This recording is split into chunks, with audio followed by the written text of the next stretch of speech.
Soundsington Media! The room is submerged in darkness. Your bare feet slap the cement floor, sending small chills up your spine. Urged on by strange people in lab coats, you walk to the center of the room. A chair sits empty, waiting for you. Climbing in, someone places a metal frame over your head, attaching wires to your skin. People whisper in the dark all around you, waiting for the experiment to start. Unable to move or even turn your head from side to side, you wait in the cold chair for instructions. "Hold this," someone says. You close your left hand around something soft and wispy. A lock of hair. The machine on your head whirs to life, flashing and beeping as your body pulsates with electromagnetic stimuli. Your fist tightens. And then all of a sudden, you're walking along a busy street. The sun is shining and a chorus of voices around you speak a language that you don't think you know. But then someone in a shop doorway says hello and asks about your family. You answer perfectly, the words tumbling out of you. Looking down, your clothes, your shoes, even your skin are not what they should be. It's then that you realize your body is still in the lab, in that chair. But your mind? Your mind is now thousands of miles away, in the person whose lock of hair you hold in your left hand. Sound impossible? Maybe. Or maybe you just haven't yet heard about the Montauk Project. I'm Elise Parisian, and we'll be talking about this and some other government mind control experiments that inspired one of Netflix's biggest hits on today's episode of Unspookable.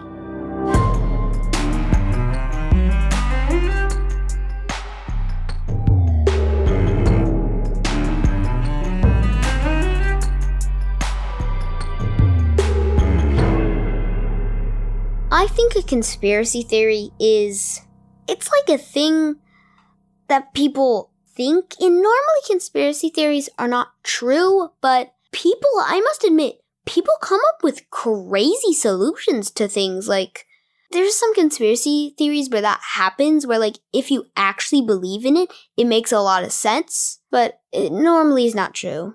I think conspiracy theories are just something that people maybe make to scare people, or just like it's a general theory that they have about something that people can reflect on and compare their ideas to. Someone would make up a conspiracy theory if they needed attention or if they were bored and wanted to scare people. Did you know that when you were born, your brain was about 10% of your body weight? As you grow older and the rest of your body gets bigger, that percentage eventually decreases. For most adults, the brain is about 2% of body weight or less. But for its size, the brain is taking up an enormous amount of energy. Simply being awake, not doing any other activity, just sitting still, your brain uses about 20% of your body's energy. So that favorite meal or snack of yours, a good portion of it is going to keeping your brain up and running. That's before you even think about the energy required to talk with your friends, or watch a movie, or play a sport. The human brain is a complex and mysterious organ. In addition to its sheer size and the amount of energy it uses, neuroscientists believe that one of the things that make our brains different from those of other mammals is its density of neurons, which allow us to form complex associations for self-awareness, language, and tool-making. Our power to solve advanced mathematical equations, or imagine new stories, or invent complicated machinery shows us that the mind itself, and our free will to control our own minds, is one of the most powerful entities on the planet. So, what if this power that we all have could be harnessed for someone else's wants? And what if those wants were sinister? From the most ancient times, humans have imagined all kinds of scenarios where our free will, or our ability to make our own decisions and control our actions, is taken away from us. We've talked about many creatures on Unspookable before, from vampires to witches, to necromancers creating zombies, who deal in mind control through magic. Across many tales of magical beings, one of the scariest qualities that we find over and over is the power to make people act against their will, or act unlike themselves. It's no wonder then that as technology has changed, our ideas about who or what could steal our free will have changed as well. What if it was possible to control someone's mind not through a spell, but through a chemical reaction produced in a laboratory?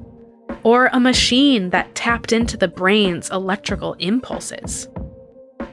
It might have been this line of questioning that created the conditions for some people to believe the story of the Montauk Project. It began like this. In 1992, a guy named Preston Nichols released a book called The Montauk Project: Experiments in Time.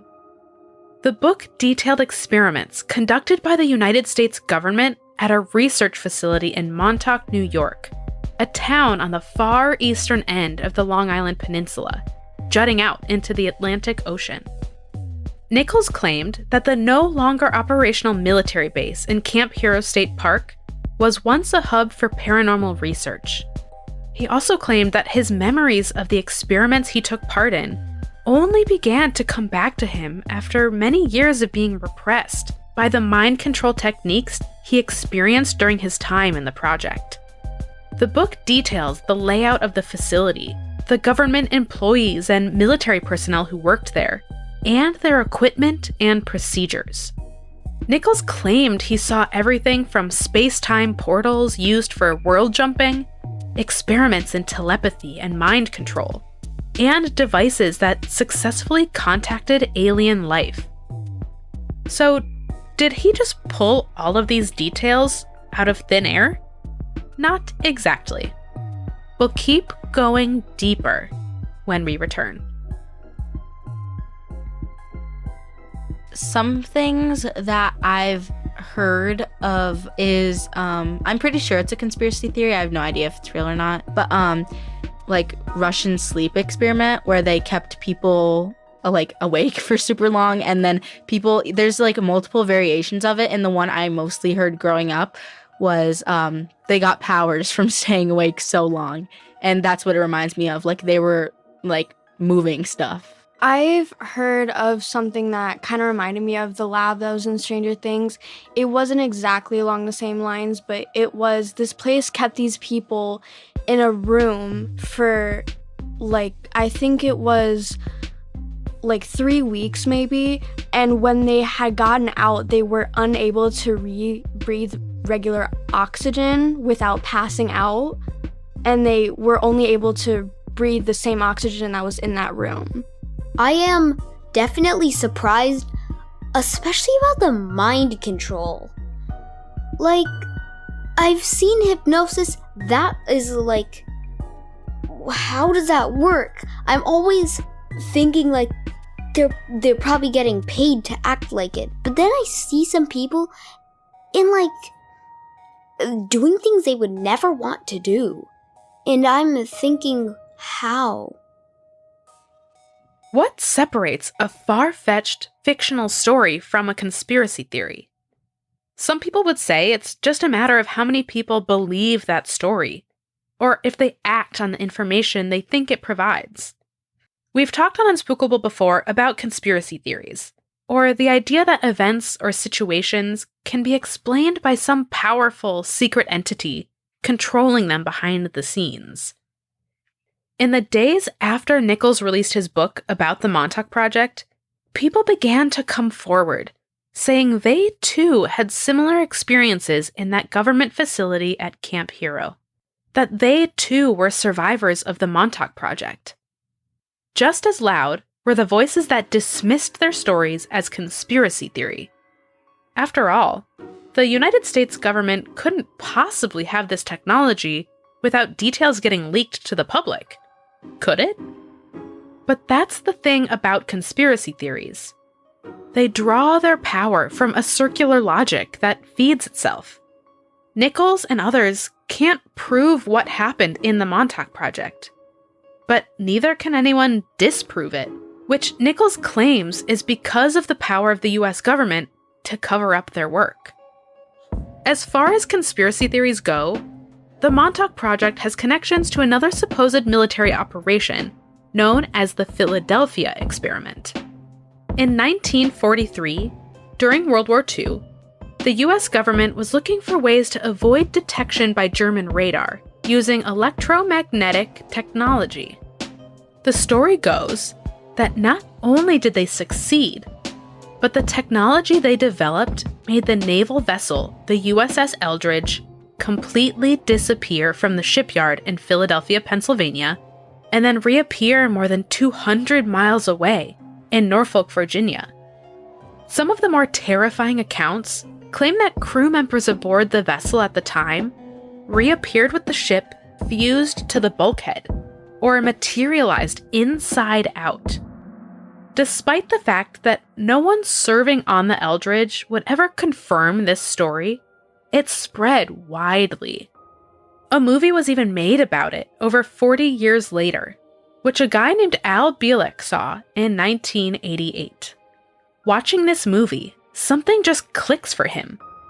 And all of a sudden, he is sure that he isn't who he has thought himself to be for most of his adult life. And who he actually is connects back to the Montauk Project.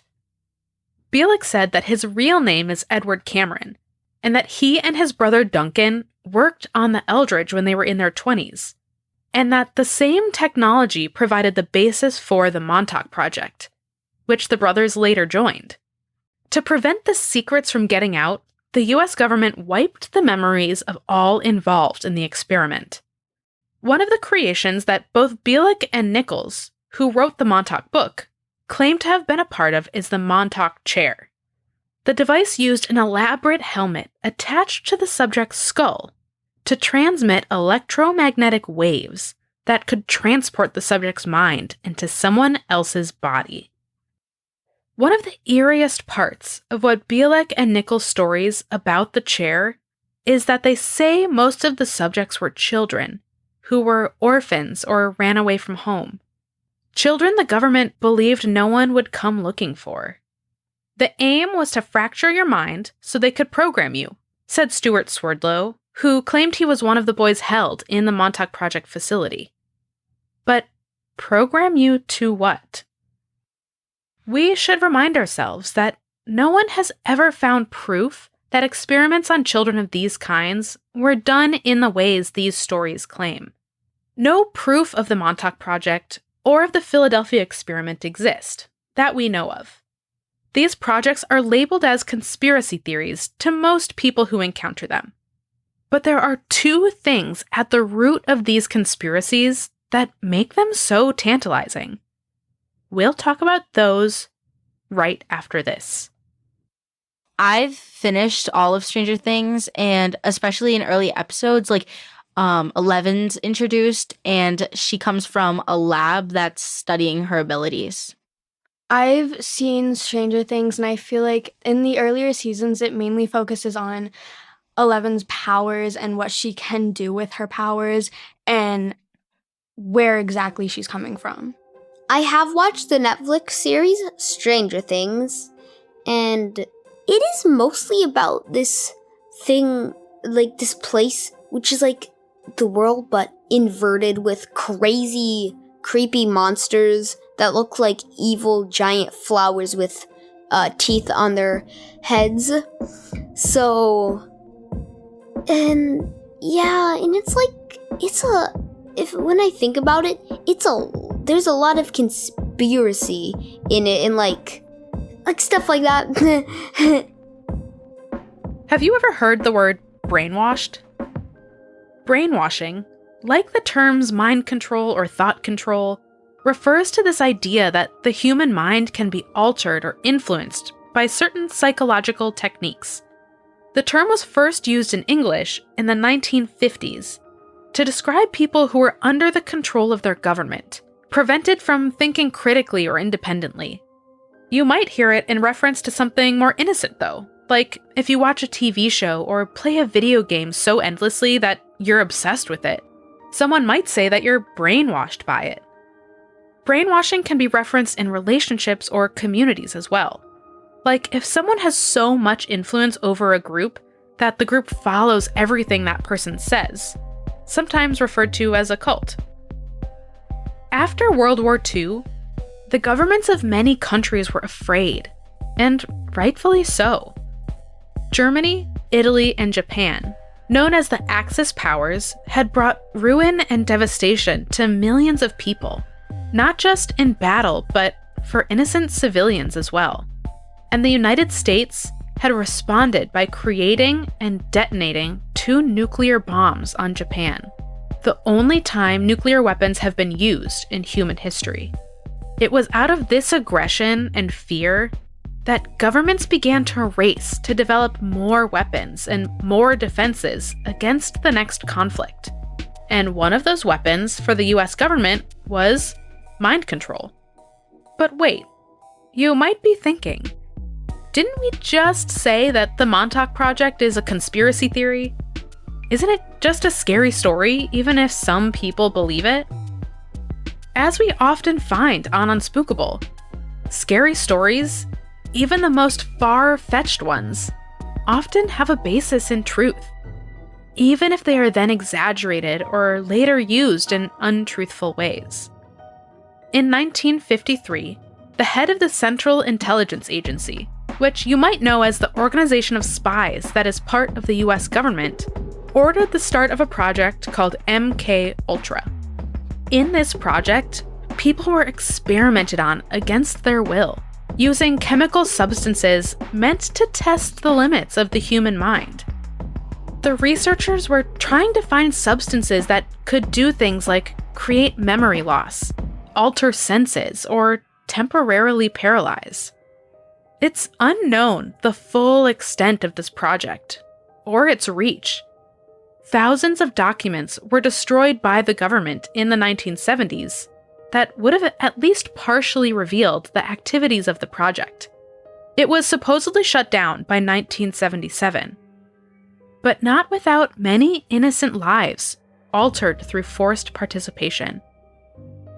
This is part of the reason why conspiracy theories like the Montauk Project so easily caught on. We do have proof, though not in detail, that our government and the governments of other countries have engaged in mind control experiments, even if they haven't been at the level of opening space-time portals. Our fears of being manipulated by those in power do have some basis in fact. Does that mean that all people in power or all governments are up to evil experiments? No. But as we talk about on Unspookable often, it's up to us to inform ourselves, to think critically, and to not blindly follow what our leaders deem acceptable. Because sometimes what is acceptable to them is harmful to ordinary citizens. The mind is complex, and the ways we influence each other, though they may not be as extreme as government experiments, need to be considered. How can we wield the power we have over, say, a younger sibling or classmate with good intentions and care? Or better yet, how can we share power and think critically together about how to be together, rather than simply decide that because someone is older or stronger or smarter, that their word should be followed? The truth is, it's not just our governments. We are all powerful. We have to continue to choose how to use that power and not give it away too easily. There is one fun, spooky thing to have come out of all of these stories of mind control experiments. Have you heard about the show Stranger Things? The working title of the show was actually Montauk, before they changed it. That's how much inspiration it took from the Montauk Project story. Set in the fictional town of Hawkins, Indiana, during the 1980s, Stranger Things shows what happens when children and adults in the town discover that the nearby Hawkins National Laboratory secretly does experiments into the paranormal and supernatural, including those that involve human test subjects. The fan favorite character of 11, a girl with psychokinetic powers, closely mirrors the type of kid that the original Montauk stories said was a secret test subject. Whether or not you're a fan of the show, mind control experiments have given rise to conspiracy theories and some compelling fiction alike. Looking at the wide range of stories out there, some being passed off as truth and some that do really have a basis in fact, where do you fall? Is this just the stuff of conspiracy theories and sci-fi dramas? Or is it possible that one day you could be stepping into someone else's shoes, literally seeing the world through another person's mind?